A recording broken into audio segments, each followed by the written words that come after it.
Mega family నుండి heroine అవ్వాలని ఎన్నో ఆశలతో ఇండస్ట్రీకి ఎంట్రీ ఇచ్చారు నిహారిక. 1, 2 సినిమాలు చేసినప్పటికీ అవి ఆమె కెరియర్‌కి అంతగా ఉపయోగపడలేదు. కెరియర్‌లో అంత సక్సెస్ అవ్వలేని ఆమె ఆ తర్వాత పెళ్లి చేసుకున్నారు. చైతన్యతో ఆమె పెళ్లి అంగరంగ వైభవంగా జరిగింది. కానీ పెళ్లైన 2 సంవత్సరాలకే విడిపోవడం షాక్‌నిచ్చింది. విడాకుల తర్వాత చాలా నెగటివిటీని ఎదుర్కొంది నిహారిక.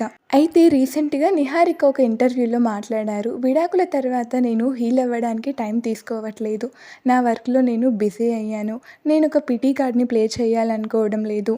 నా ఫ్యామిలీ నాకు అండగా నిలిచింది. ముఖ్యంగా మా నాన్న నాకు సపోర్ట్‌గా నిలిచారు. జరిగిపోయిన దాని గురించి కాకుండా నా పర్సనల్ గ్రోత్ మీద, ఫ్యూచర్ మీద కాన్సంట్రేషన్ చేస్తున్నాను. అలాగే నా వదిన లావణ్యతో నాకు మంచి బాండింగ్ ఉంది. మేమిద్దరం ఎంతో టైంని స్పెండ్ చేస్తూ ఉంటాం.